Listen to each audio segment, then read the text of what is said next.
شروع اللہ کے نام سے جو سب پر مہربان ہے، بہت مہربان ہے۔ اے لوگو،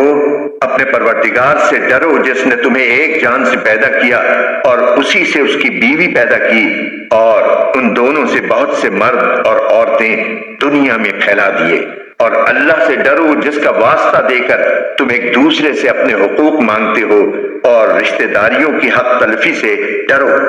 یقین رکھو کہ اللہ تمہاری نگرانی کر رہا ہے، اور یتیموں کو ان کے مال دے دو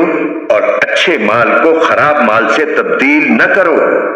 اور ان یتیموں کا مال اپنے مال کے ساتھ ملا کر مت کھاؤ، بے شک یہ بڑا گناہ ہے۔ اور اگر تمہیں یہ اندیشہ ہو کہ تم یتیموں کے بارے میں انصاف سے کام نہیں لے سکو گے تو ان سے نکاح کرنے کے بجائے دوسری عورتوں میں سے کسی سے نکاح کر لو جو تمہیں پسند آئے، 2 سے، 3 سے اور 4 سے۔ ہاں، اگر تمہیں یہ خطرہ ہو کہ تم ان بیویوں کے درمیان انصاف نہ کر سکو گے تو پھر ایک ہی بیوی پر اکتفا کرو،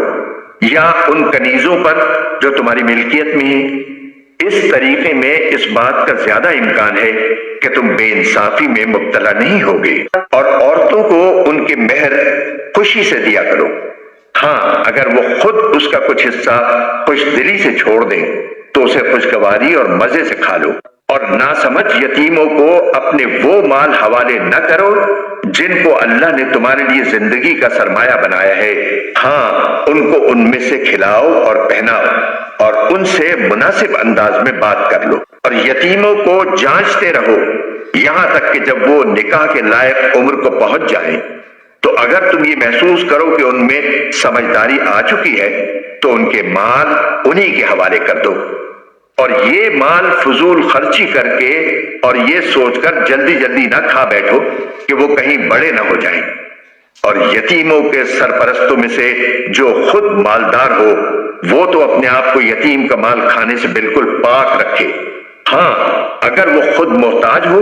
تو معروف طریقہ کار کو ملحوظ رکھتے ہوئے کھا لے، پھر جب تم ان کے مال انہیں دو تو ان پر گواہ بنا لو، اور اللہ حساب لینے کے لیے کافی ہے۔ مردوں کے لیے بھی اس مال میں حصہ ہے جو والدین اور قریب ترین رشتہ داروں نے چھوڑا ہو، اور عورتوں کے لیے بھی اس مال میں حصہ ہے جو والدین اور قریب ترین رشتہ داروں نے چھوڑا ہو، چاہے وہ ترکہ تھوڑا ہو یا زیادہ، یہ حصہ اللہ کی طرف سے مقرر ہے۔ اور جب میراث کی تقسیم کے وقت غیر وارث رشتہ دار، یتیم اور مسکین لوگ آ جائیں تو ان کو بھی اس میں سے کچھ دے دو، اور ان سے مناسب انداز میں بات کرو، اور وہ لوگ یتیموں کے مال میں خرد برد کرنے سے ڈریں جو اگر اپنے پیچھے کمزور بچے چھوڑ کر جائیں تو ان کی طرف سے فکر مند رہیں گے، لہذا وہ اللہ سے ڈریں اور سیدھی سیدھی بات کہا کریں۔ یقین رکھو کہ جو لوگ یتیموں کا مال ناحق کھاتے ہیں وہ اپنے پیٹ میں آگ بھر رہے ہیں، اور انہیں جلد ہی ایک دہتی آگ میں داخل ہونا ہوگا۔ اللہ تمہاری اولاد کے بارے میں تم کو حکم دیتا ہے کہ مرد کا حصہ 2 عورتوں کے برابر ہے، اور اگر صرف عورتیں ہی ہوں 2 یا 2 سے زیادہ تو مرنے والے نے جو کچھ چھوڑا ہو انہیں اس کا 2/3 حصہ ملے گا، اور اگر صرف ایک عورت ہو تو اسے ترکے کا آدھا حصہ ملے گا، اور مرنے والے کے والدین میں سے ہر ایک کو ترکے کا 6واں حصہ ملے گا، بشرطے کہ مرنے والی کی کوئی اولاد ہو، اور اگر اس کی کوئی اولاد نہ ہو اور اس کے والدین ہی اس کے وارث ہوں تو اس کی ماں 1/3 حصے کی حقدار ہے۔ ہاں، اگر اس کے کئی بھائی ہوں تو اس کی ماں کو 6واں حصہ دیا جائے گا، اور یہ ساری تقسیم اس وصیت پر عمل کرنے کے بعد ہوگی جو مرنے والے نے کی ہو، یا اگر اس کے ذمے کوئی قرض ہے تو اس کی ادائیگی کے بعد۔ تمہیں اس بات کا ٹھیک ٹھیک علم نہیں ہے کہ تمہارے باپ بیٹوں میں سے کون فائدہ پہنچانے کے لحاظ سے تم سے زیادہ قریب ہے، یہ تو اللہ کے مقرر کیے ہوئے حصے ہیں۔ یقین رکھو کہ اللہ علم کا بھی مالک ہے، حکمت کا بھی مالک۔ اور تمہاری بیویاں جو کچھ چھوڑ کر جائیں اس کا آدھا حصہ تمہارا ہے، بشرطے کہ ان کی کوئی اولاد زندہ نہ ہو، اور اگر ان کی کوئی اولاد ہو تو اس وصیت پر عمل کرنے کے بعد جو انہوں نے کی ہو اور ان کے قرض کی ادائیگی کے بعد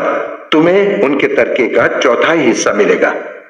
اور تم جو کچھ چھوڑ کر جاؤ اس کا 1/4 ان بیویوں کا ہے، بشرطے کہ تمہاری کوئی اولاد زندہ نہ ہو۔ اور اگر تمہاری کوئی اولاد ہو تو اس وصیت پر عمل کرنے کے بعد جو تم نے کی ہو اور تمہارے قرض کی ادائیگی کے بعد ان کو تمہارے ترکے کا 8واں حصہ ملے گا۔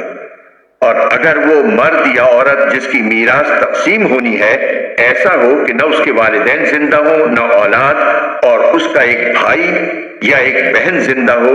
تو ان میں سے ہر ایک 6 حصے کا حقدار ہے۔ اور اگر وہ اس سے زیادہ ہوں تو وہ سب 1/3 میں شریک ہوں گے، مگر جو وصیت کی گئی ہو اس پر عمل کرنے کے بعد اور مرنے والے کے ذمے جو قرض ہو اس کی ادائیگی کے بعد، بشرطے کہ وصیت یا قرض کے اقرار کرنے سے اس نے کسی کو نقصان نہ پہنچایا ہو۔ یہ سب کچھ اللہ کا حکم ہے اور اللہ ہر بات کا علم رکھنے والا بردبار ہے۔ یہ اللہ کی مقرر کی ہوئی حدود ہیں، اور جو شخص اللہ اور اس کے رسول کی اطاعت کرے گا وہ اس کو ایسے باغات میں داخل کرے گا جن کے نیچے نہریں بہتی ہوں گی، ایسے لوگ ہمیشہ ان باغات میں رہیں گے، اور یہ زبردست کامیابی ہے۔ اور جو شخص اللہ اور اس کے رسول کی نافرمانی کرے گا اور اس کی مقرر کی ہوئی حدود سے تجاوز کرے گا، اسے اللہ دوزخ میں داخل کرے گا جس میں وہ ہمیشہ رہے گا، اور اس کو ایسا عذاب ہوگا جو ذلیل کر کے رکھ دے گا۔ تمہاری عورتوں میں سے جو بدکاری کا ارتکاب کریں ان پر اپنے میں سے 4 گواہ بنا لو، چنانچہ اگر وہ ان کی بدکاری کی گواہی دیں تو ان عورتوں کو گھروں میں روک رکھو یہاں تک کہ انہیں موت اٹھا کر لے جائے یا اللہ ان کے لیے کوئی اور راستہ پیدا کر دے۔ اور تم میں سے جو 2 بار بدکاری کا ارتکاب کریں ان کو اذیت دو، پھر اگر وہ توبہ کر کے اپنی اصلاح کر لے تو ان سے درگزر کرو، بے شک اللہ بہت توبہ قبول کرنے والا ہے، بڑا مہربان ہے۔ اللہ نے توبہ قبول کرنے کی جو ذمہ داری لی ہے وہ ان لوگوں کے لیے ہے جو نادانی سے کوئی برائی کر ڈالتے ہیں پھر جلدی ہی توبہ کر لیتے ہیں، چنانچہ اللہ ان کی توبہ قبول کر لیتا ہے، اور اللہ ہر بات کو خوب جاننے والا بھی ہے، حکمت والا بھی۔ توبہ کی قبولیت ان کے لیے نہیں جو برے کام کیے جاتے ہیں، یہاں تک کہ جب ان میں سے کسی پر موت کا وقت آ کھڑا ہوتا ہے تو وہ کہتا ہے کہ میں نے اب توبہ کر لی ہے، اور نہ ان کے لیے ہے جو کفر ہی کی حالت میں مر جاتے ہیں، ایسے لوگوں کے لیے تو ہم نے دکھ دینے والا عذاب تیار کر رکھا ہے۔ اے ایمان والو، یہ بات تمہارے لیے حلال نہیں ہے کہ تم زبردستی عورتوں کے مالک بن بیٹھو، اور ان کو اس غرض سے مقید مت کرو کہ تم نے جو کچھ ان کو دیا ہے اس کا کچھ حصہ لے اڑو، الا یہ کہ وہ کھلی بے حیائی کا ارتکاب کریں اور ان کے ساتھ بھلے انداز میں زندگی بسر کرو۔ اور اگر تم انہیں پسند نہ کرتے ہو تو یہ عین ممکن ہے کہ تم کسی چیز کو ناپسند کرتے ہو اور اللہ نے اس میں بہت کچھ بھلائی رکھتی ہو۔ اور اگر تم ایک بیوی کے بدلے دوسری بیوی سے نکاح کرنا چاہتے ہو اور ان میں سے ایک کو ڈھیر سارا مہر دے چکے ہو تو اس میں سے کچھ واپس نہ لو، کیا تم بہتان لگا کر اور کھلا گناہ کر کے مہر واپس لوگے؟ اور آخر تم کیسے وہ مہر واپس لے سکتے ہو جبکہ تم ایک دوسرے کے اتنے قریب ہو چکے تھے اور انہوں نے تم سے بڑا بھاری عہد لیا تھا؟ اور جن عورتوں سے تمہارے باپ دادا کسی وقت نکاح کر چکے ہوں تم انہیں نکاح میں نہ لاؤ، البتہ پہلے جو کچھ ہو چکا وہ ہو چکا۔ یہ بڑی بے حیائی ہے، گھناؤنا عمل ہے اور بے راہ روی کی بات ہے۔ تم پر حرام کر دی گئی ہیں تمہاری مائیں، تمہاری بیٹیاں، تمہاری بہنیں، تمہاری پھوپھیاں، تمہاری خالائیں اور بھتیجیاں اور بھانجیاں، اور تمہاری وہ مائیں جنہوں نے تمہیں دودھ پلایا ہے، اور تمہاری دودھ شریک بہنیں، اور تمہاری بیویوں کی مائیں، اور تمہارے زیر پرورش تمہاری سوتیلی بیٹیاں جو تمہاری ان بیویوں کے پیٹ سے ہوں جن کے ساتھ تم نے خلوت کی ہو۔ ہاں، اگر تم نے ان کے ساتھ خلوت نہ کی ہو اور انہیں طلاق دے دی ہو یا ان کا انتقال ہو گیا ہو تو تم پر ان کی لڑکیوں سے نکاح کرنے میں کوئی گناہ نہیں ہے۔ نیز تمہارے صلبی بیٹوں کی بیویاں بھی تم پر حرام ہیں، اور یہ بات بھی حرام ہے کہ تم 2 بہنوں کو ایک ساتھ نکاح میں جمع کرو، البتہ جو کچھ پہلے ہو چکا وہ ہو چکا، بے شک اللہ بہت معاف کرنے والا بڑا مہربان ہے۔ نیز وہ عورتیں تم پر حرام ہیں جو دوسرے شوہروں کے نکاح میں ہوں، البتہ جو کنیزیں تمہاری ملکیت میں آ جائیں وہ مستثنا ہے۔ اللہ نے یہ احکام تم پر فرض کر دیے ہیں۔ ان عورتوں کو چھوڑ کر تمام عورتوں کے بارے میں یہ حلال کر دیا گیا ہے کہ تم اپنا مال بطور مہر خرچ کر کے انہیں اپنے نکاح میں لانا چاہو، بشرطے کہ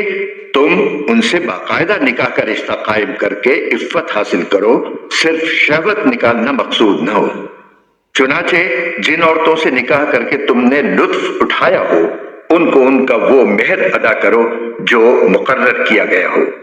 البتہ مہر مقرر کرنے کے بعد بھی جس کمی بیشی پر تم آپس میں راضی ہو جاؤ اس میں تم پر کوئی گناہ نہیں۔ یقین رکھو کہ اللہ ہر بات کا علم بھی رکھتا ہے، حکمت کا بھی مالک ہے۔ اور تم میں سے جو لوگ اس بات کی طاقت نہ رکھتے ہوں کہ آزاد مسلمان عورتوں سے نکاح کر سکیں تو وہ ان مسلمان کنیزوں میں سے کسی سے نکاح کر سکتے ہیں جو تمہاری ملکیت میں ہوں، اور اللہ کو تمہارے ایمان کی پوری حالت خوب معلوم ہے، تم سب آپس میں ایک جیسے ہو۔ لہٰذا ان کنیزوں سے ان کے مالکوں کی اجازت سے نکاح کر لو اور ان کو قاعدے کے مطابق ان کے مہر ادا کرو، بشرطے کہ ان سے نکاح کا رشتہ قائم کر کے انہیں پاک دامن بنایا جائے، نہ وہ صرف شہوت پوری کرنے کے لیے کوئی ناجائز کام کریں اور نہ خفیہ طور پر ناجائز آشنائیاں پیدا کریں۔ پھر جب وہ نکاح کی حفاظت میں آ جائیں اور اس کے بعد کسی بڑی بے حیائی یعنی زنا کا ارتکاب کریں تو ان پر اس سزا سے آدھی سزا واجب ہوگی جو غیر شادی شدہ آزاد عورتوں کے لیے مقرر ہے۔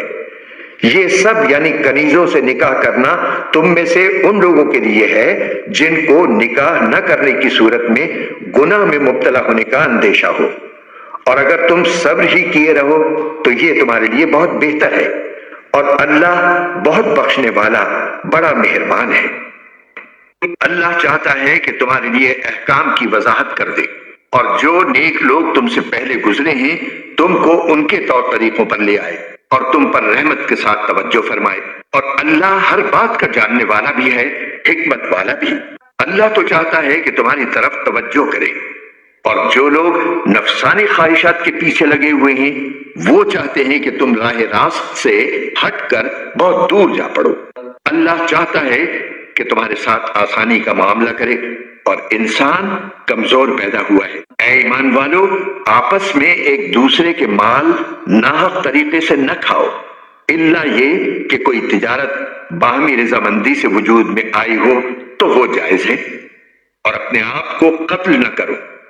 یقین جانو اللہ تم پر بہت مہربان ہے، اور جو شخص زیادتی اور ظلم کے طور پر ایسا کرے گا تو ہم اس کو آگ میں داخل کریں گے، اور یہ بات اللہ کے لیے بالکل آسان ہے۔ اگر تم ان بڑے بڑے گناہوں سے پرہیز کرو جن سے تمہیں روکا گیا ہے تو تمہاری چھوٹی برائیوں کا ہم خود کفارہ کر دیں گے اور تم کو ایک باعزت جگہ داخل کریں گے۔ اور جن چیزوں میں ہم نے تم کو ایک دوسرے پر فوقیت دی ہے ان کی تمنا نہ کرو۔ مرد جو کچھ کمائی کریں گے ان کو اس میں سے حصہ ملے گا، اور عورتیں جو کچھ کمائی کریں گی ان کو اس میں سے حصہ ملے گا، اور اللہ سے اس کا فضل مانگا کرو، بے شک اللہ ہر چیز کو خوب جاننے والا ہے۔ اور ہم نے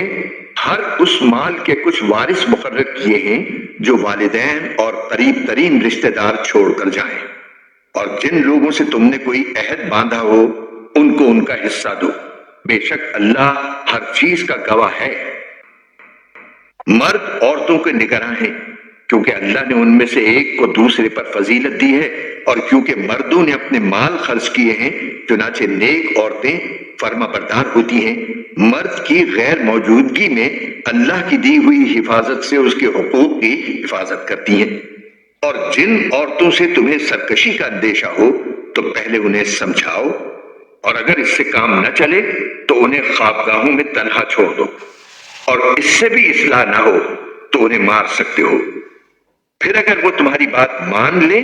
تو ان کے خلاف کارروائی کا کوئی راستہ تلاش نہ کرو۔ یقین رکھو کہ اللہ سب کے اوپر سب سے بڑا ہے، اور اگر تمہیں میاں بیوی کے درمیان پھوٹ پڑنے کا اندیشہ ہو تو ان کے درمیان فیصلہ کرانے کے لیے ایک منصف مرد کے خاندان میں سے اور ایک منصف عورت کے خاندان میں سے بھیج دو، اگر وہ دونوں اصلاح کرانا چاہیں گے تو اللہ دونوں کے درمیان اتفاق پیدا فرما دے گا۔ بے شک اللہ کو ہر بات کا علم اور ہر بات کی خبر ہے۔ اور اللہ کی عبادت کرو اور اس کے ساتھ کسی کو شریک نہ ٹھہراؤ، اور والدین کے ساتھ اچھا سلوک کرو، نیز رشتہ داروں، یتیموں، مسکینوں، قریب والے پڑوسی، دور والے پڑوسی، ساتھ بیٹھے یا ساتھ کھڑے ہوئے شخص اور راہگیر کے ساتھ اور اپنے غلام باندیوں کے ساتھ بھی اچھا برتاؤ رکھو۔ بے شک اللہ کسی اترانے والے شیخی باز کو پسند نہیں کرتا۔ ایسے لوگ جو خود بھی کنجوسی کرتے ہیں اور دوسروں کو بھی کنجوسی کی تلقین کرتے ہیں، اور اللہ نے ان کو اپنے فضل سے جو کچھ دے رکھا ہے اسے چھپاتے ہیں، اور ہم نے ایسے ناشکروں کے لیے ذلیل کر دینے والا عذاب تیار کر رکھا ہے۔ اور وہ لوگ جو اپنے مال لوگوں کو دکھانے کے لیے خرچ کرتے ہیں اور نہ اللہ پر ایمان رکھتے ہیں اور نہ روز آخرت پر، اور شیطان جس کا ساتھی بن جائے تو وہ بدترین ساتھی ہوتا ہے۔ بھلا ان کا کیا بگڑ جاتا اگر یہ اللہ اور یوم آخرت پر ایمان لے آتے، اور اللہ نے ان کو جو رزق عطا فرمایا ہے اس میں سے کچھ نیک کاموں میں خرچ کر دیتے، اور اللہ کو ان کا حال خوب معلوم ہے۔ اللہ ذرہ برابر بھی کسی پر ظلم نہیں کرتا، اور اگر کوئی نیکی ہو تو اسے کئی گنا کر دیتا ہے، اور خود اپنے پاس سے عظیم ثواب دیتا ہے۔ پھر یہ لوگ سوچ رکھیں کہ اس وقت ان کا کیا حال ہوگا جب ہم ہر امت میں سے ایک گواہ لے کر آئیں گے، اور اے پیغمبر ہم تم کو ان لوگوں کے خلاف گواہ کے طور پر پیش کریں گے جن لوگوں نے کفر اپنا رکھا ہے اور رسول کے ساتھ نافرمانی کا رویہ اختیار کیا ہے۔ اس دن وہ یہ تمنا کریں گے کہ کاش انہیں زمین میں دھسا کر اس کے برابر کر دیا جائے، اور وہ اللہ سے کوئی بات چھپا نہیں سکیں گے۔ اے ایمان والو، جب تم نشے کی حالت میں ہو تو اس وقت تک نماز کے قریب بھی نہ جانا جب تک تم جو کچھ کہہ رہے ہو اسے سمجھنے نہ لگو، اور جنابت کی حالت میں بھی جب تک غسل نہ کر لو نماز جائز نہیں، الا یہ کہ تم مسافر ہو اور پانی نہ ملے تو تیمم کر کے نماز پڑھ سکتے ہو، اور اگر تم بیمار ہو یا سفر پر ہو یا تم میں سے کوئی قضائے حاجت کی جگہ سے آیا ہو یا تم نے عورتوں کو چھوا ہو، پھر تم کو پانی نہ ملے تو پاک مٹی سے تیمم کر لو، اور اپنے چہروں اور ہاتھوں کا اس مٹی سے مسح کر لو، بے شک اللہ بڑا معاف کرنے والا، بڑا بخشنے والا ہے۔ جن لوگوں کو کتاب یعنی تورات کے علم میں سے ایک حصہ دیا گیا تھا، کیا تم نے ان کو نہیں دیکھا کہ وہ کس طرح گمراہی مول لے رہے ہیں اور چاہتے ہیں کہ تم بھی راستے سے بھٹک جاؤ؟ اور اللہ تمہارے دشمنوں کو خوب جانتا ہے، اور رکھوالا بننے کے لیے بھی اللہ کافی ہے، اور مددگار بننے کے لیے بھی اللہ کافی ہے۔ یہودیوں میں سے کچھ وہ ہیں جو تورات کے الفاظ کو ان کے موقع محل سے ہٹا ڈالتے ہیں اور اپنی زبانوں کو توڑ مروڑ کر اور دین میں تانہ زنی کرتے ہوئے کہتے ہیں سمعنا وعصینا، اور اسمع غیر مسمع اور راعینا۔ حالانکہ اگر وہ یہ کہتے کہ سمعنا واطعنا اور اسمع وانظرنا تو ان کے لیے بہتر اور راست بازی کا راستہ ہوتا، لیکن ان کے کفر کی وجہ سے اللہ نے ان پر پھٹکار ڈال رکھی ہے، اس لیے تھوڑے سے لوگوں کے سوا وہ ایمان نہیں لاتے۔ اے اہل کتاب، جو قرآن ہم نے اب نازل کیا ہے، جو تمہارے پاس پہلے سے موجود کتاب کی تصدیق بھی کرتا ہے، اس پر ایمان لے آؤ قبل اس کے کہ ہم کچھ چہروں کو مٹا کر انہیں گدی جیسا بنا دیں، یا ان پر ایسی پھٹکار ڈال دیں جیسی پھٹکار ہم نے سبت والوں پر ڈالی تھی، اور اللہ کا حکم ہمیشہ پورا ہو کر رہتا ہے۔ بے شک اللہ اس بات کو معاف نہیں کرتا کہ اس کے ساتھ کسی کو شریک ٹھہرایا جائے،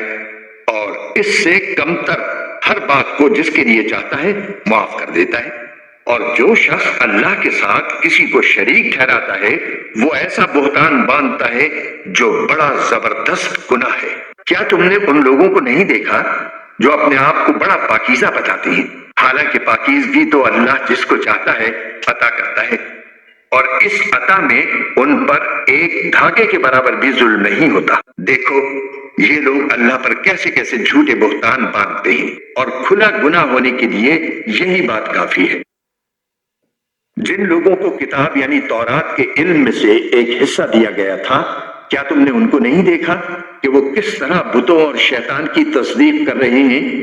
اور کافروں یعنی بت پرستوں کے بارے میں کہتے ہیں کہ یہ مومنوں سے زیادہ سیدھے راستے پر ہیں۔ یہ وہ لوگ ہیں جن پر اللہ نے پھٹکار ڈال رکھی ہے، اور جس پر اللہ پھٹکار ڈال دے اس کے لیے تم کوئی مددگار نہیں پاؤ گے۔ تو کیا ان کو کائنات کی بادشاہی کا کچھ حصہ ملا ہوا ہے؟ اگر ایسا ہوتا تو یہ لوگوں کو گٹھلی کے شگاف کے برابر بھی کچھ نہ دیتے، یا یہ لوگوں سے اس بنا پر حسد کرتے ہیں کہ اللہ نے ان کو اپنا فضل کیوں عطا فرمایا ہے۔ سو ہم نے تو ابراہیم کے خاندان کو کتاب اور حکمت عطا کی تھی اور انہیں بڑی سلطنت دی تھی، چنانچہ ان میں سے کچھ ان پر ایمان لائے اور کچھ نے ان سے منہ موڑ لیا، اور جہنم ایک بھڑکتی آگ کی شکل میں ان کافروں کی خبر لینے کے لیے کافی ہے۔ بے شک جن لوگوں نے ہماری آیتوں سے انکار کیا ہے ہم انہیں آگ میں داخل کریں گے، جب بھی ان کی کھالیں جل جل کر پک جائیں گی تو ہم انہیں ان کے بدلے دوسری کھالیں دے دیں گے تاکہ وہ عذاب کا مزہ چکھیں۔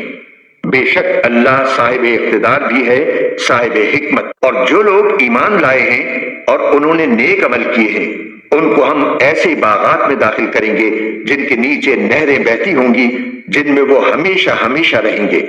وہاں ان کے لیے پاکیزہ بیویاں ہوں گی اور ہم انہیں گھنی چھاؤں میں داخل کریں گے۔ مسلمانوں، یقیناً اللہ تمہیں حکم دیتا ہے کہ تم امانتیں ان کے حقداروں تک پہنچاؤ، اور جب لوگوں کے درمیان فیصلہ کرو تو انصاف کے ساتھ فیصلہ کرو۔ یقین جانو اللہ تم کو جس بات کی نصیحت کرتا ہے وہ بہت اچھی ہوتی ہے۔ بے شک اللہ ہر بات کو سنتا اور ہر چیز کو دیکھتا ہے۔ اے ایمان والو، اللہ کی اطاعت کرو اور اس کے رسول کی بھی اطاعت کرو، اور تم میں سے جو لوگ صاحب اختیار ہوں ان کی بھی۔ پھر اگر تمہارے درمیان کسی چیز میں اختلاف ہو جائے تو اگر واقعی تم اللہ اور یوم آخرت پر ایمان رکھتے ہو تو اسے اللہ اور رسول کے حوالے کر دو، یہی طریقہ بہترین ہے اور اس کا انجام بھی سب سے بہتر ہے۔ اے پیغمبر، کیا تم نے ان لوگوں کو نہیں دیکھا جو دعویٰ یہ کرتے ہیں کہ وہ اس کلام پر بھی ایمان لے آئے ہیں جو تم پر نازل کیا گیا ہے اور اس پر بھی جو تم سے پہلے نازل کیا گیا تھا، لیکن ان کی حالت یہ ہے کہ وہ اپنا مقدمہ فیصلے کے لیے طاغوت کے پاس لے جانا چاہتے ہیں، حالانکہ ان کو حکم یہ دیا گیا تھا کہ وہ اس کا کھل کر انکار کریں، اور شیطان چاہتا ہے کہ انہیں بھٹکا کر پڑھنے درجے کی گمراہی میں مبتلا کر دے۔ اور جب ان سے کہا جاتا ہے کہ آؤ اس حکم کی طرف جو اللہ نے اتارا ہے اور آؤ رسول کی طرف، تو تم ان منافقوں کو دیکھو گے کہ وہ تم سے پوری طرح منہ موڑ بیٹھتے ہیں۔ پھر اس وقت ان کا کیا حال بنتا ہے جب خود اپنے ہاتھوں کے کرتوت کی وجہ سے ان پر کوئی مصیبت آ پڑتی ہے۔ اس وقت یہ آپ کے پاس اللہ کی قسمیں کھاتے ہوئے آتے ہیں کہ ہمارا مقصد بھلائی کرنے اور ملاپ کرا دینے کے سوا کچھ نہ تھا۔ یہ وہ ہے کہ اللہ ان کے دلوں کی ساری باتیں خوب جانتا ہے، لہٰذا تم انہیں نظر انداز کر دو، انہیں نصیحت کرو اور ان سے خود ان کے بارے میں ایسی بات کہتے رہو جو دل میں اتر جانے والی ہو۔ اور ہم نے کوئی رسول اس کے سوا کسی اور مقصد کے لیے نہیں بھیجا کہ اللہ کے حکم سے اس کی اطاعت کی جائے۔ اور جب ان لوگوں نے اپنی جانوں پر ظلم کیا تھا، اگر یہ اس وقت تمہارے پاس آ کر اللہ سے مغفرت مانگتے اور رسول بھی ان کے لیے مغفرت کی دعا کرتے تو یہ اللہ کو بہت معاف کرنے والا بڑا مہربان پاتے۔ نہیں اے پیغمبر، تمہارے پروردگار کی قسم، یہ لوگ اس وقت تک مومن نہیں ہو سکتے جب تک یہ اپنے باہمی جھگڑوں میں تمہیں فیصل نہ بنائے۔ پھر تم جو کچھ فیصلہ کرو اس کے بارے میں اپنے دلوں میں کوئی تنگی محسوس نہ کریں اور اس کے آگے مکمل طور پر سر تسلیم خم کر دیں۔ اور اگر ہم ان کے لیے یہ فرض قرار دے دیتے کہ تم اپنے آپ کو قتل کرو یا اپنے گھروں سے نکل جاؤ تو ان میں سے تھوڑے سے لوگوں کے سوا کوئی اس پر عمل نہ کرتا، اور جس بات کی انہیں نصیحت کی جا رہی ہے اگر یہ لوگ اس پر عمل کر لیتے تو ان کے حق میں کہیں بہتر ہوتا اور ان میں خوب ثابت قدمی پیدا کر دیتا، اور اس صورت میں ہم انہیں خود اپنے پاس سے یقیناً اجر عظیم عطا کرتے اور انہیں ضرور بالضرور سیدھے راستے تک پہنچا دیتے۔ اور جو لوگ اللہ اور رسول کی اطاعت کریں گے تو وہ ان کے ساتھ ہوں گے جن پر اللہ نے انعام فرمایا ہے، یعنی انبیاء، صدیقین، شہداء اور صالحین، اور وہ کتنے اچھے ساتھی ہیں۔ یہ فضیلت اللہ کی طرف سے ملتی ہے، اور لوگوں کے حالات سے پوری طرح باخبر ہونے کے لیے اللہ کافی ہے۔ اے ایمان والو، دشمن سے مقابلے کے وقت اپنے بچاؤ کا سامان ساتھ رکھو، پھر الگ الگ دستوں کی شکل میں جہاد کے لیے نکلو، یا سب لوگ اکٹھے ہو کر نکل جاؤ۔ اور یقیناً تم میں کوئی ایسا بھی ضرور ہوگا جو جہاد میں جانے سے سستی دکھائے گا، پھر اگر جہاد کے دوران تم پر کوئی مصیبت آ جائے تو وہ کہے گا کہ اللہ نے مجھ پر بڑا انعام کیا کہ میں ان لوگوں کے ساتھ موجود نہیں تھا۔ اور اگر اللہ کی طرف سے کوئی فضل یعنی فتح اور مال غنیمت تمہارے ہاتھ آئے تو وہ کہے گا گویا تمہارے اور اس کے درمیان کبھی کوئی دوستی تو تھی ہی نہیں، کہ کاش میں بھی ان لوگوں کے ساتھ ہوتا تو بہت کچھ میرے بھی ہاتھ لگ جاتا۔ لہٰذا اللہ کے راستے میں وہ لوگ لڑیں جو دنیاوی زندگی کو آخرت کے بدلے بیچ دیں، اور جو اللہ کے راستے میں لڑے گا پھر چاہے قتل ہو جائے یا غالب آ جائے، ہر صورت میں ہم اس کو زبردست ثواب عطا کریں گے۔ اور اے مسلمانوں، تمہارے پاس کیا جواز ہے کہ اللہ کے راستے میں اور ان بے بس مردوں، عورتوں اور بچوں کی خاطر نہ لڑو جو یہ دعا کر رہے ہیں کہ اے ہمارے پروردگار، ہمیں اس بستی سے نکال لائیے جس کے باشندے ظلم توڑ رہے ہیں، اور ہمارے لیے اپنی طرف سے کوئی حامی پیدا کر دیجئے، اور ہمارے لیے اپنی طرف سے کوئی مددگار کھڑا کر دیجئے۔ جو لوگ ایمان لائے ہوئے ہیں وہ اللہ کے راستے میں لڑتے ہیں، اور جن لوگوں نے کفر اپنا لیا ہے وہ طاغوت کے راستے میں لڑتے ہیں۔ لہٰذا اے مسلمانوں، تم شیطان کے دوستوں سے لڑو، یاد رکھو کہ شیطان کی چالیں در حقیقت کمزور ہیں۔ کیا تم نے ان لوگوں کو نہیں دیکھا جن سے مکی زندگی میں کہا جاتا تھا کہ اپنے ہاتھ روک کر رکھو اور نماز قائم کیے جاؤ اور زکوٰۃ دیتے رہو، پھر جب ان پر جنگ فرض کی گئی تو ان میں سے ایک جماعت دشمن لوگوں سے ایسی ڈرنے لگی جیسے اللہ سے ڈرا جاتا ہے یا اس سے بھی زیادہ ڈرنے لگی، اور ایسے لوگ کہنے لگے کہ اے ہمارے پروردگار، آپ نے ہم پر جنگ کیوں فرض کر دی؟ تھوڑی مدت تک ہمیں مہلت کیوں نہیں دی؟ کہہ دو کہ دنیا کا فائدہ تو تھوڑا سا ہے،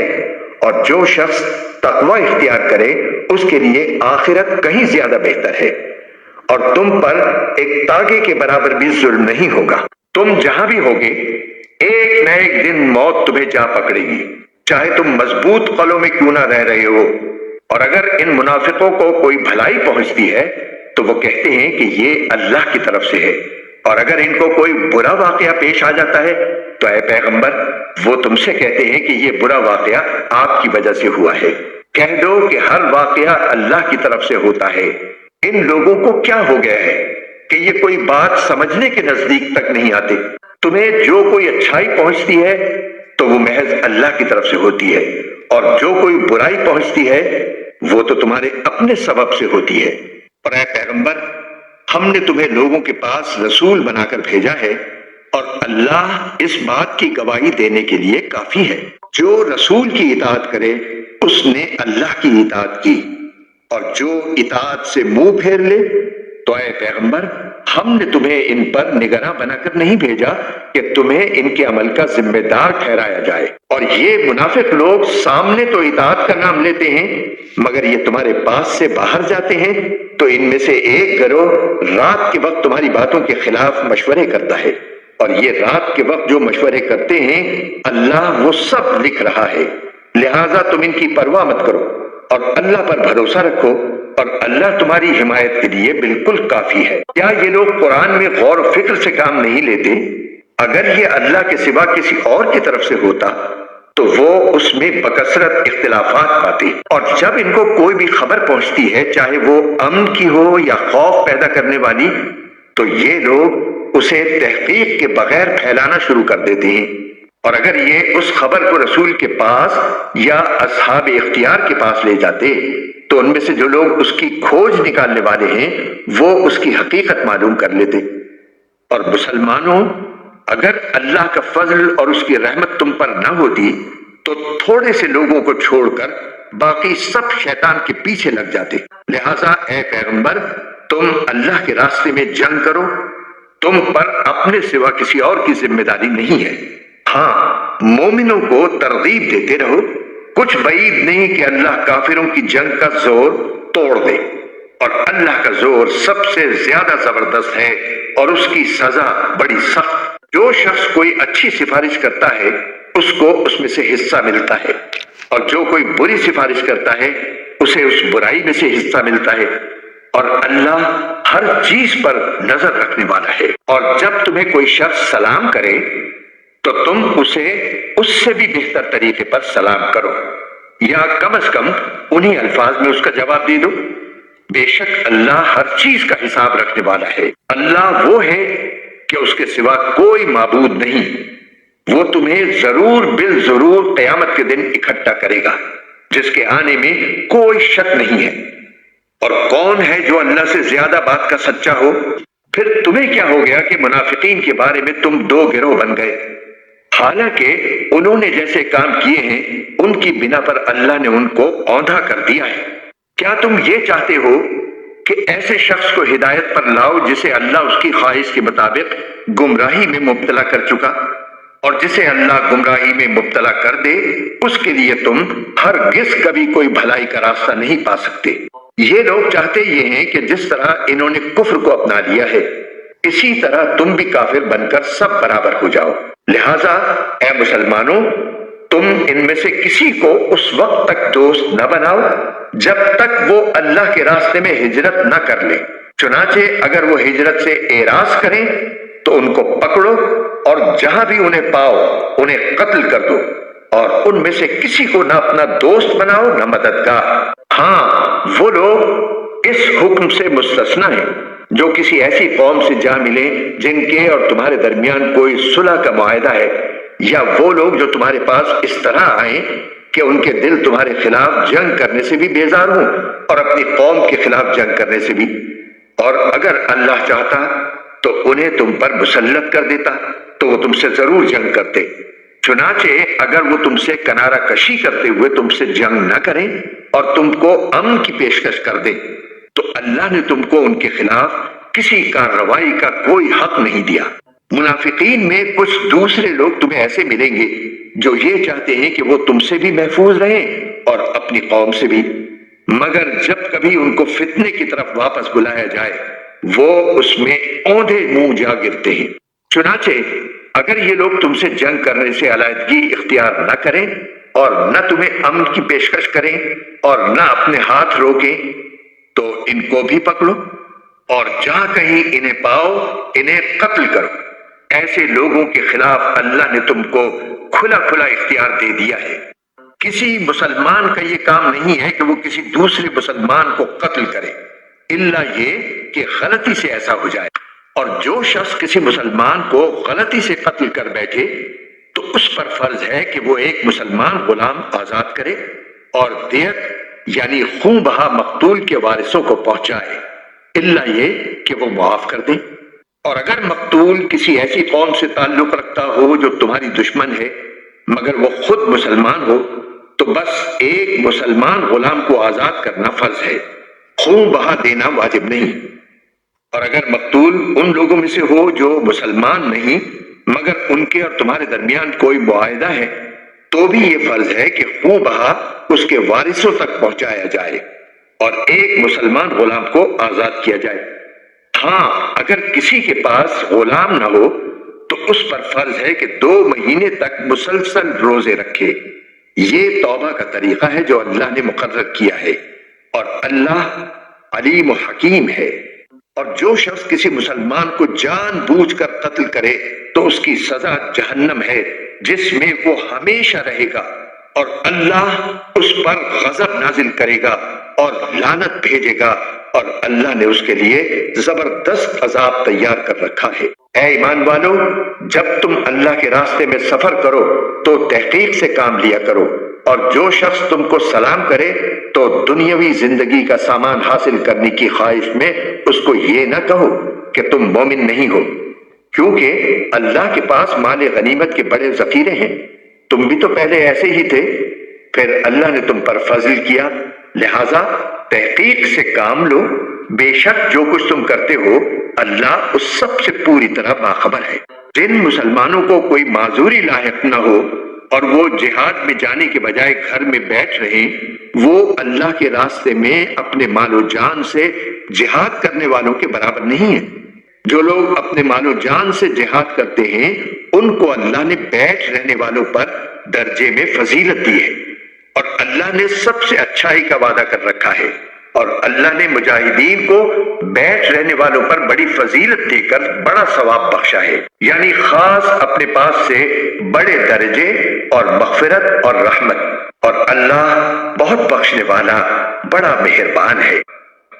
جن لوگوں نے اپنی جانوں پر ظلم کیا تھا اور اسی حالت میں فرشتے ان کی روح قبض کرنے آئے تو بولے تم کس حالت میں تھے؟ وہ کہنے لگے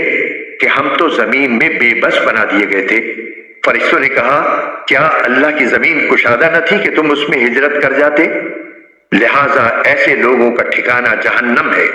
اور وہ نہایت برا انجام ہے۔ البتہ وہ بے بس مرد، عورتیں اور بچے اس انجام سے مستثنی ہیں جو ہجرت کی کوئی تدبیر نہیں کر سکتے اور نہ نکلنے کا کوئی راستہ پاتی ہیں، چنانچہ پوری امید ہے کہ اللہ ان کو معاف فرما دے۔ اللہ بڑا معاف کرنے والا بہت بخشنے والا ہے۔ اور جو شخص اللہ کے راستے میں ہجرت کرے گا وہ زمین میں بہت جگہ اور بڑی گنجائش پائے گا، اور جو شخص اپنے گھر سے اللہ اور اس کے رسول کی طرف ہجرت کرنے کے لیے نکلے پھر اسے موت آ پکڑے تب بھی اس کا ثواب اللہ کے پاس طے ہو چکا، اور اللہ بہت بخشنے والا بڑا مہربان ہے۔ اور جب تم زمین میں سفر کرو اور تمہیں اس بات کا خوف ہو کہ کافر لوگ تمہیں پریشان کریں گے تو تم پر اس بات میں کوئی گناہ نہیں ہے کہ تم نماز میں قصر کر لو۔ یقیناً کافر لوگ تمہارے کھلے دشمن ہیں، اور اے پیغمبر جب تم ان کے درمیان موجود ہو اور انہیں نماز پڑھاؤ تو دشمن سے مقابلے کے وقت اس کا طریقہ یہ ہے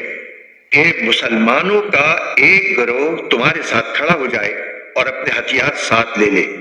پھر جب یہ لوگ سجدہ کر چکے تو تمہارے پیچھے ہو جائے اور دوسرا گروہ جس نے ابھی تک نماز نہ پڑھی ہو آگے آ جائے اور وہ تمہارے ساتھ نماز پڑھے، اور وہ اپنے ساتھ اپنے بچاؤ کا سامان اور اپنے ہتھیار لے لے۔ کافر لوگ یہ چاہتے ہیں کہ تم اپنے ہتھیاروں اور اپنے سامان سے غافل ہو جاؤ تو وہ ایک دم تم پر ٹوٹ پڑے، اور اگر تمہیں بارش کی وجہ سے تکلیف ہو یا تم بیمار ہو تو اس میں بھی تم پر کوئی گناہ نہیں ہے کہ تم اپنے ہتھیار اتار کر رکھ دو، ہاں اپنے بچاؤ کا سامان ساتھ لے لو، بے شک اللہ نے کافروں کے لیے ذلت والا عذاب تیار کر رکھا ہے۔ پھر جب تم نماز پوری کر چکو تو اللہ کو ہر حالت میں یاد کرتے رہو، کھڑے بھی، بیٹھے بھی اور لیٹے ہوئے بھی۔ پھر جب تمہیں دشمن کی طرف سے اطمینان حاصل ہو جائے تو نماز قاعدے کے مطابق پڑھو۔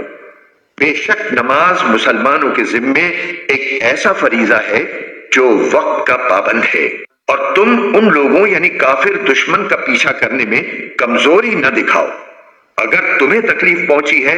تو ان کو بھی اسی طرح تکلیف پہنچی ہے جیسے تمہیں پہنچی ہے، اور تم اللہ سے اس بات کے امیدوار ہو جس کے وہ امیدوار نہیں، اور اللہ علم کا بھی مالک ہے، حکمت کا بھی مالک۔ بے شک ہم نے حق پر مشتمل کتاب تم پر اس لیے اتاری ہے تاکہ تم لوگوں کے درمیان اس طریقے کے مطابق فیصلہ کرو جو اللہ نے تم کو سمجھا دیا ہے، اور تم خیانت کرنے والوں کے طرفدار نہ بنو، اور اللہ سے مغفرت طلب کرو، بے شک اللہ بہت بخشنے والا بڑا مہربان ہے۔ اور کسی تنازع میں ان لوگوں کی وکالت نہ کرنا جو خود اپنی جانوں سے خیانت کرتے ہیں، اللہ کسی بھی خیانت کرنے والے گناہگار کو پسند نہیں کرتا۔ یہ لوگوں سے تو شرماتے ہیں اور اللہ سے نہیں شرماتے، حالانکہ وہ اس وقت بھی ان کے پاس ہوتا ہے جب وہ راتوں کو ایسی باتیں کرتے ہیں جو اللہ کو پسند نہیں، اور جو کچھ یہ کر رہے ہیں اللہ نے اس سب کا احاطہ کر رکھا ہے۔ ارے تمہاری بساط یہی تو ہے کہ تم نے دنیاوی زندگی میں لوگوں سے جھگڑ کر ان خیانت کرنے والوں کی حمایت کر لی، بھلا اس کے بعد قیامت کے دن اللہ سے جھگڑ کر کون ان کی حمایت کرے گا یا کون ان کا وکیل بنے گا؟ اور جو شخص کوئی برا کام کر گزرے یا اپنی جان پر ظلم کر بیٹھے پھر اللہ سے معافی مانگ لے تو وہ اللہ کو بہت بخشنے والا بڑا مہربان پائے گا۔ اور جو شخص کوئی گناہ کمائے تو وہ اس کمائی سے خود اپنے آپ کو نقصان پہنچاتا ہے، اور اللہ پورا علم بھی رکھتا ہے، حکمت کا بھی مالک ہے۔ اور اگر کوئی شخص کسی غلطی یا گناہ کا مرتکب ہو پھر اس کا الزام کسی بے گناہ کے ذمے لگا دے تو وہ بڑا بھاری بہتان اور کھلا گناہ اپنے اوپر لاد لیتا ہے۔ اور اے پیغمبر، اگر اللہ کا فضل اور رحمت تمہارے شامل حال نہ ہوتی تو ان میں سے ایک گروہ نے تو تم کو سیدھی راہ سے بھٹکانے کا ارادہ کر ہی لیا تھا، اور در حقیقت یہ اپنے سوا کسی کو نہیں بھٹکا رہے ہیں، اور یہ تم کو ذرا بھی نقصان نہیں پہنچائیں گے۔ اللہ نے تم پر کتاب اور حکمت نازل کی ہے اور تم کو ان باتوں کا علم دیا ہے جو تم نہیں جانتے تھے، اور تم پر اللہ کا فضل ہمیشہ بہت زیادہ رہا ہے۔ لوگوں کی بہت سی خفیہ سرگوشیوں میں کوئی خیر نہیں ہوتی، الا یہ کہ کوئی شخص صدقے کا یا کسی نیکی کا یا لوگوں کے درمیان اصلاح کا حکم دے، اور جو شخص اللہ کی خوشنودی حاصل کرنے کے لیے ایسا کرے گا ہم اس کو زبردست ثواب عطا کریں گے۔ اور جو شخص اپنے سامنے ہدایت واضح ہونے کے بعد بھی رسول کی مخالفت کرے اور مومنوں کے راستے کے سوا کسی اور راستے کی پیروی کرے، اس کو ہم اسی راہ کے حوالے کر دیں گے جو اس نے خود اپنائی ہے، اور اسے دوزخ میں جھونکیں گے، اور وہ بہت برا ٹھکانہ ہے۔ بے شک اللہ اس بات کو نہیں بخشتا کہ اس کے ساتھ کسی کو شریک ٹھہرایا جائے، اور اس سے کم تر ہر گناہ کی جس کے لیے چاہتا ہے بخشش کر دیتا ہے۔ اور جو شخص اللہ کے ساتھ کسی کو شریک ٹھہراتا ہے وہ راہ راست سے بھٹک کر بہت دور جا گرتا ہے۔ اللہ کو چھوڑ کر جن سے یہ دعائیں مانگ رہے ہیں وہ صرف چند زنانیاں ہیں، اور جس کو یہ پکار رہے ہیں وہ اس سرکش شیطان کے سوا کوئی نہیں جس پر اللہ نے پھٹکار ڈال رکھی ہے، اور اس نے اللہ سے یہ کہہ رکھا ہے کہ میں تیرے بندوں سے ایک طے شدہ حصہ لے کر رہوں گا، اور میں انہیں راہ راست سے بھٹکا کر رہوں گا،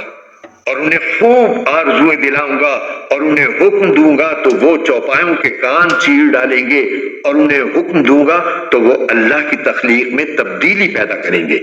اور جو شخص اللہ کے بجائے شیطان کو دوست بنائے اس نے کھلے کھلے خسارے کا سودا کیا۔ وہ تو ان سے وعدے کرتا اور انہیں آرزوؤں میں مبتلا کرتا ہے، جبکہ حقیقت یہ ہے کہ شیطان ان سے جو بھی وعدے کرتا ہے وہ دھوکے کے سوا کچھ نہیں۔ ان سب کا ٹھکانہ جہنم ہے، اور ان کو اس سے بچنے کے لیے کوئی راہ فرار نہیں ملے گی۔ اور جو لوگ ایمان لائے ہیں اور انہوں نے نیک عمل کیے ہیں ہم ان کو ایسے باغات میں داخل کریں گے جن کے نیچے نہریں بہتی ہوں گی، یہ ان میں ہمیشہ ہمیشہ رہیں گے۔ یہ اللہ کا سچا وعدہ ہے، اور اللہ سے زیادہ بات کا سچا کون ہو سکتا ہے؟ نہ تمہاری تمنائیں جنت میں جانے کے لیے کافی ہیں، نہ اہل کتاب کی آرزوئیں۔ جو بھی برا عمل کرے گا اس کی سزا پائے گا، اور اللہ کے سوا اسے اپنا کوئی یار و مددگار نہیں ملے گا۔ اور جو شخص نیک کام کرے گا چاہے وہ مرد ہو یا عورت بشرطے کہ مومن ہو تو ایسے لوگ جنت میں داخل ہوں گے، اور کھجور کی گٹھلی کے شگاف برابر بھی ان پر ظلم نہیں ہوگا۔ اور اس سے بہتر کس کا دین ہوگا جس نے اپنے چہرے سمیت سارے وجود کو اللہ کے آگے جھکا دیا ہو جبکہ وہ نیکی کا خوگر بھی ہو، اور جس نے سیدھے سچے ابراہیم کے دین کی پیروی کی ہو۔ اور یہ معلوم ہی ہے کہ اللہ نے ابراہیم کو اپنا خاص دوست بنا لیا تھا، اور آسمانوں اور زمین میں جو کچھ ہے اللہ ہی کا ہے، اور اللہ نے ہر چیز کو اپنی قدرت کے احاطے میں لیا ہوا ہے۔ اور اے پیغمبر، لوگ تم سے عورتوں کے بارے میں شریعت کا حکم پوچھتے ہیں، کہہ دو کہ اللہ تم کو ان کے بارے میں حکم بتاتا ہے، اور اس کتاب یعنی قرآن کی جو آیتیں جو تم کو پڑھ کر سنائی جاتی ہیں وہ بھی ان یتیم عورتوں کے بارے میں شرعی حکم بتاتی ہیں جن کو تم ان کا مقرر شدہ حق نہیں دیتے اور ان سے نکاح کرنا بھی چاہتے ہو۔ نیز کمزور بچوں کے بارے میں بھی حکم بتاتی ہیں، اور یہ تاکید کرتی ہیں کہ تم یتیموں کی خاطر انصاف قائم کرو، اور تم جو بھلائی کا کام کرو گے اللہ کو اس کا پورا پورا علم ہے، اور اگر کسی عورت کو اپنے شوہر کی طرف سے زیادتی یا بیزاری کا اندیشہ ہو تو ان میاں بیوی کے لیے اس میں کوئی مذائقہ نہیں ہے کہ وہ آپس کے اتفاق سے کسی قسم کی صلح کر لیں، اور صلح کر لینا بہتر ہے۔ اور انسانوں کے دل میں کچھ نہ کچھ لالچ کا مادہ تو رکھ ہی دیا گیا ہے، اور اگر احسان اور تقوی سے کام لو تو جو کچھ تم کرو گے اللہ اس سے پوری طرح باخبر ہے۔ اور عورتوں کے درمیان مکمل برابری رکھنا تو تمہارے بس میں نہیں، چاہے تم ایسا چاہتے بھی ہو، البتہ کسی ایک طرف پورے پورے نہ جھک جاؤ کہ دوسری کو ایسا بنا کر چھوڑ دو جیسے کوئی بیچ میں لٹکی ہوئی چیز۔ اور اگر تم اصلاح اور تقوی سے کام لوگے تو یقین رکھو کہ اللہ بہت بخشنے والا بڑا مہربان ہے۔ اور اگر دونوں جدا ہی ہو جائیں تو اللہ اپنی قدرت اور رحمت کی وسعت سے دونوں کو ایک دوسرے کی حاجت سے بے نیاز کر دے گا۔ اللہ بڑی وسعتوں والا، بڑی حکمت والا ہے، اور آسمانوں اور زمین میں جو کچھ ہے اللہ ہی کا ہے۔ ہم نے تم سے پہلے اہل کتاب کو بھی اور تمہیں بھی یہی تاکید کی ہے کہ اللہ سے ڈرو، اور اگر تم کفر اپناؤ گے تو اللہ کا کیا نقصان ہے، کیونکہ آسمانوں اور زمین میں جو کچھ ہے اللہ ہی کا ہے، اور اللہ ہر ایک سے بے نیاز اور بذات خود لائق تعریف ہے۔ اور آسمانوں اور زمین میں جو کچھ ہے اللہ ہی کا ہے، اور کام بنانے کے لیے اللہ ہی کافی ہے۔ اگر وہ چاہے تو اے لوگو تم سب کو دنیا سے لے جائے اور دوسروں کو تمہاری جگہ یہاں لے آئے۔ اللہ اس بات کی پوری قدرت رکھتا ہے۔ جو شخص صرف دنیا کا ثواب چاہتا ہو اسے یاد رکھنا چاہیے کہ اللہ کے پاس دنیا اور آخرت دونوں کا ثواب موجود ہے۔ اللہ ہر بات کو سنتا اور ہر چیز کو جانتا ہے۔ اے ایمان والو، انصاف قائم کرنے والے بنو،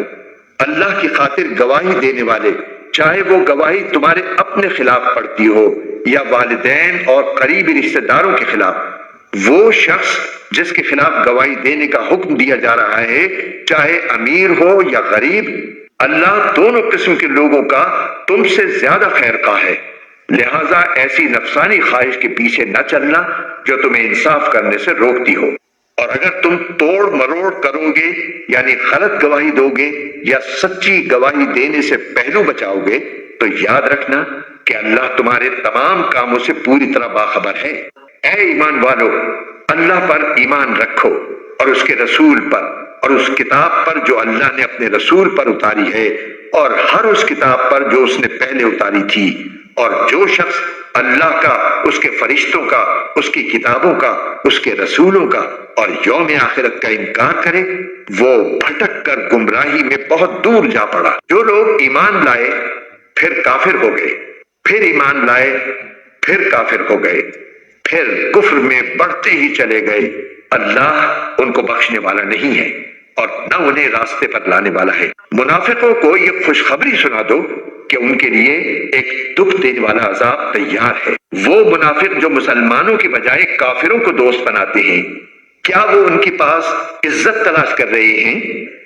حالانکہ عزت تو ساری کی ساری اللہ ہی کی ہے، اور اس نے کتاب میں تم پر یہ حکم نازل کیا ہے کہ جب تم اللہ کی آیتوں کو سنو کہ ان کا انکار کیا جا رہا ہے اور ان کا مذاق اڑایا جا رہا ہے تو ایسے لوگوں کے ساتھ اس وقت تک مت بیٹھو جب تک وہ کسی اور بات میں مشغول نہ ہو جائے،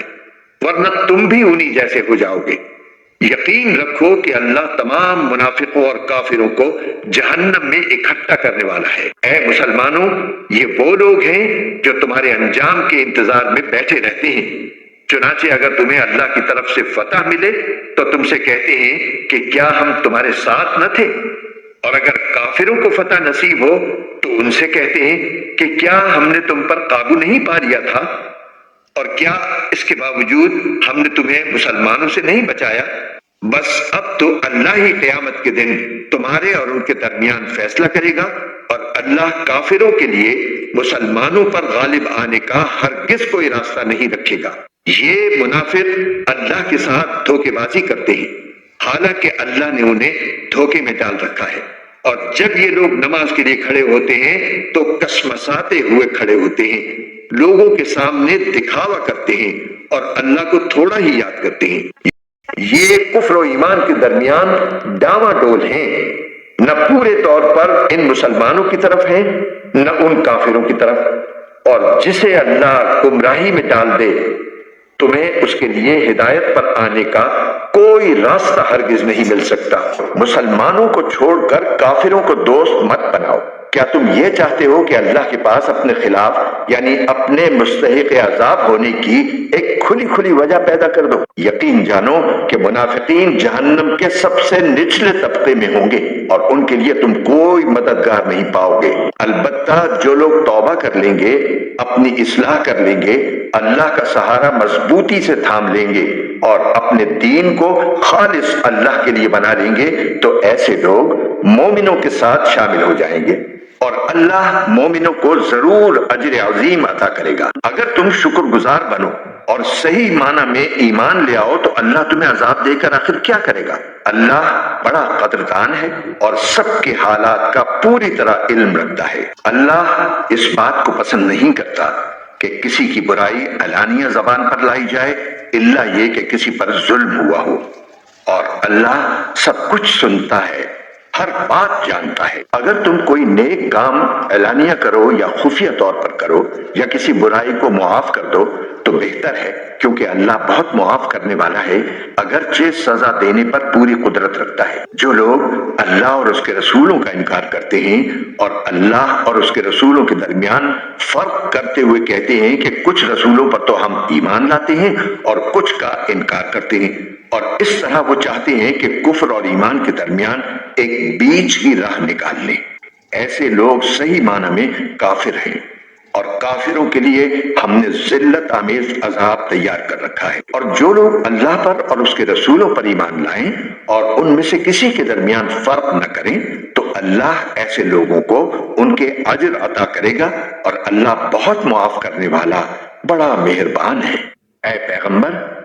اہل کتاب تم سے جو مطالبہ کر رہے ہیں کہ تم ان پر آسمان سے کوئی کتاب نازل کرواؤ تو یہ کوئی نئی بات نہیں، کیونکہ یہ لوگ تو موسیٰ سے اس سے بھی بڑا مطالبہ کر چکے ہیں۔ چنانچہ انہوں نے موسیٰ سے کہا تھا کہ ہمیں اللہ کھلی آنکھوں دکھاؤ، چنانچہ ان کی سرکشی کی وجہ سے ان کو بجلی کے کڑکے نے آ پکڑا تھا۔ پھر ان کے پاس جو کھلی کھلی نشانیاں آئیں ان کے بعد بھی انہوں نے بچڑے کو معبود بنا لیا تھا۔ اس پر بھی ہم نے انہیں معاف کر دیا، اور ہم نے موسیٰ کو واضح اقتدار عطا کیا، اور ہم نے کوہ طور کو ان پر بلند کر کے ان سے عہد لیا تھا، اور ہم نے ان سے کہا تھا کہ شہر کے دروازے میں جھکے ہوئے سروں کے ساتھ داخل ہونا، اور ان سے کہا تھا کہ تم سنیچر کے دن کے بارے میں حد سے نہ گزرنا، اور ہم نے ان سے بہت پکا عہد لیا تھا۔ پھر ان کے ساتھ جو کچھ ہوا وہ اس لیے کہ انہوں نے اپنا عہد توڑا، اللہ کی آیتوں کا انکار کیا، انبیاء کو ناحق قتل کیا، اور یہ کہا کہ ہمارے دلوں پر غلاف چڑھا ہوا ہے، حالانکہ حقیقت یہ ہے کہ ان کے کفر کی وجہ سے اللہ نے ان کے دلوں پر مہر لگا دی ہے، اس لیے وہ تھوڑی سی باتوں کے سوا کسی بات پر ایمان نہیں لاتے، اور اس لیے کہ انہوں نے کفر کا راستہ اختیار کیا اور مریم پر بڑے بھاری بہتان کی بات کہی، اور یہ کہا کہ ہم نے اللہ کے رسول عیسیٰ ابن مریم کو قتل کر دیا تھا، حالانکہ نہ انہوں نے عیسیٰ علیہ السلام کو قتل کیا تھا نہ انہیں سولی دے پائے تھے، بلکہ انہیں اشتباہ ہو گیا تھا۔ اور حقیقت یہ ہے کہ جن لوگوں نے اس بارے میں اختلاف کیا ہے وہ اس سلسلے میں شک کا شکار ہیں، انہیں گمان کے پیچھے چلنے کے سوا اس بات کا کوئی علم حاصل نہیں ہے، اور یہ بالکل یقینی بات ہے کہ وہ عیسیٰ علیہ السلام کو قتل نہیں کر پائے، بلکہ اللہ نے انہیں اپنے پاس اٹھا لیا تھا، اور اللہ بڑا صاحب اقتدار، بڑا حکمت والا ہے۔ اور اہل کتاب میں سے کوئی ایسا نہیں ہے جو اپنی موت سے پہلے ضرور بضرور عیسیٰ علیہ السلام پر ایمان نہ لائے، اور قیامت کے دن وہ ان لوگوں کے خلاف گواہ بنیں گے۔ غرض یہودیوں کی سنگین زیادتی کی وجہ سے ہم نے ان پر وہ پاکیزہ چیزیں حرام کر دیں جو پہلے ان کے لیے حلال کی گئی تھیں، اور اس لیے کہ وہ بکثرت لوگوں کو اللہ کے راستے سے روکتے تھے اور سود لیا کرتے تھے، حالانکہ انہیں اس سے منع کیا گیا تھا، اور لوگوں کے مال ناحق طریقے سے کھاتے تھے۔ اور ان میں سے جو لوگ کافر ہیں ان کے لیے ہم نے ایک دردناک عذاب تیار کر رکھا۔ البتہ ان بنی اسرائیل میں سے جو لوگ علم میں پکے ہیں اور مومن ہیں، وہ اس کلام پر بھی ایمان رکھتے ہیں جو اے پیغمبر تم پر نازل کیا گیا، اور اس پر بھی جو تم سے پہلے نازل کیا گیا تھا۔ اور قابل تعریف ہیں وہ لوگ جو نماز قائم کرنے والے ہیں، زکوٰۃ دینے والے ہیں، اور اللہ اور یوم آخرت پر ایمان رکھنے والے ہیں۔ یہ وہ لوگ ہیں جنہیں ہم اجر عظیم عطا کریں گے۔ اے پیغمبر، ہم نے تمہارے پاس اسی طرح وحی بھیجی ہے جیسے نوح اور ان کے بعد دوسرے نبیوں کے پاس بھیجی تھی، اور ہم نے ابراہیم، اسماعیل، اسحاق، یعقوب اور ان کی اولاد کے پاس، اور عیسیٰ، ایوب، یونس، ہارون اور سلیمان کے پاس بھی وحی بھیجی تھی، اور ہم نے داؤد کو زبور عطا کی تھی۔ اور بہت سے رسول ہیں جن کے واقعات ہم نے تمہیں سنائے ہیں، اور بہت سے رسول ایسے ہیں کہ ہم نے ان کے واقعات تمہیں پہلے نہیں سنائے۔ اور موسیٰ سے تو اللہ براہ راست ہم کلام ہوا۔ یہ سب رسول وہ تھے جو ثواب کی خوشخبری سنانے اور دوزخ سے ڈرانے والے بنا کر بھیجے گئے تھے، تاکہ ان رسولوں کے آ جانے کے بعد لوگوں کے پاس اللہ کے سامنے کوئی عذر باقی نہ رہے۔ اور اللہ کا اقتدار بھی کامل ہے، حکمت بھی کامل۔ یہ کافر لوگ مانے یا نہ مانے، لیکن اللہ نے جو کچھ تم پر نازل کیا ہے اس کے بارے میں وہ خود گواہی دیتا ہے کہ اس نے اسے اپنے علم سے نازل کیا ہے، اور فرشتے بھی گواہی دیتے ہیں، اور یوں تو اللہ کی گواہی ہی بالکل کافی ہے۔ یقین جانو کہ جن لوگوں نے کفر اپنا لیا ہے اور لوگوں کو اللہ کے راستے سے روکا ہے، وہ بھٹک کر گمراہی میں بہت دور نکل گئے ہیں۔ جن لوگوں نے کفر اپنایا ہے اور دوسروں کو اللہ کے راستے سے روک کر ان پر ظلم کیا ہے، اللہ ان کو بخشنے والا نہیں ہے، اور نہ ان کو کوئی اور راستہ دکھانے والا ہے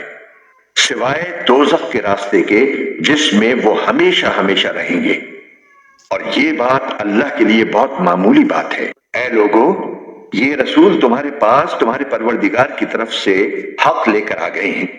اب ان پر ایمان لے آؤ کہ تمہاری بہتری اسی میں ہے،